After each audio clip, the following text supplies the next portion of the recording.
period. Let's go on. So first of all, we will try to define what is business law so that we have an understanding of the different areas of law that interact and constitute what is considered the legal framework of business law.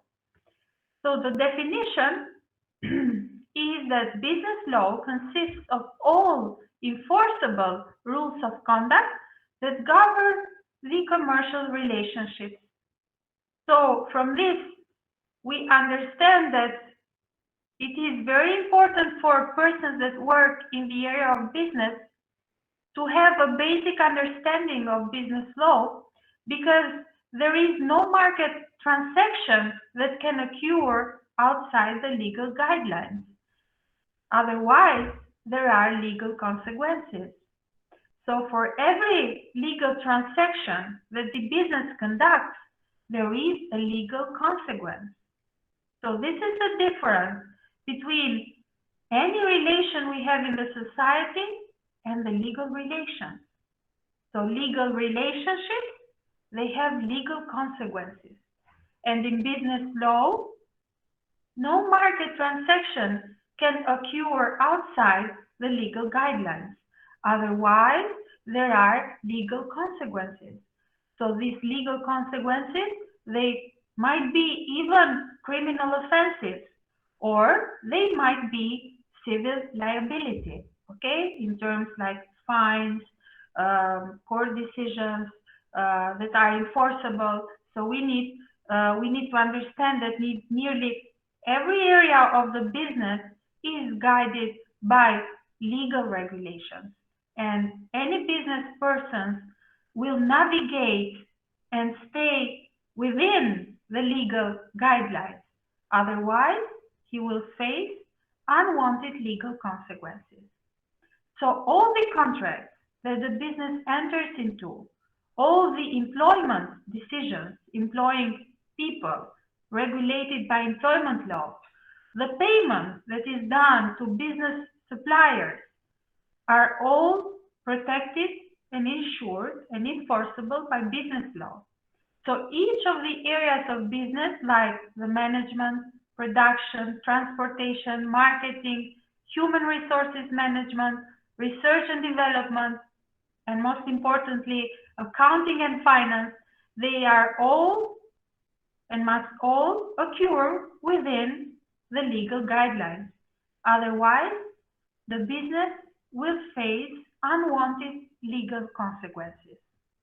So let us try to understand what is this legal framework in Albania and how it has been affected by international agreements, by international commitments. The most important ones, the commitments in terms of approximation of the business law with the European Union law. We are going to see in details later. So we'll see what is this position. So let us see what is briefly the legal framework for business. The first and most important law with regard to business is the law on entrepreneurs and commercial companies, which covers the main forms of business organizations. So it covers the legal forms of business organizations and all the issues that might be related to business organizations, like the capital, the shares, the governance, the merging, the termination, etc. So all the aspects of the business organization. The second important source is the business registration law, which covers the registration and disclosure of business organizations. So I'm sure you are familiar with the National Business Center, isn't it? Qendrën Kombëtare të Biznesit.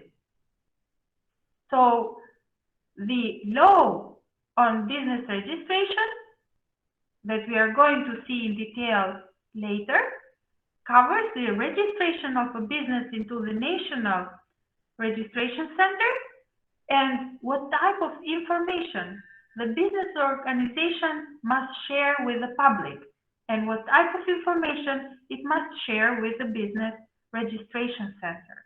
Okay?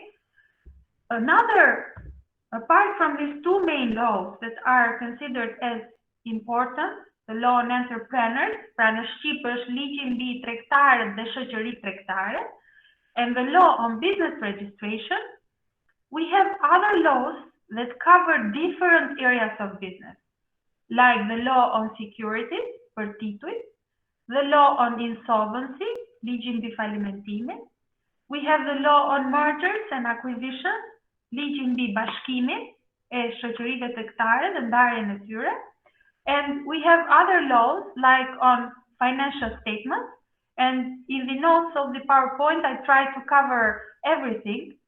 So we have the takeover rules, we have the laws on stock exchange, the law on prevention of money laundering, for example. So we have special legislation which covers particular business issues, and I have given already some examples.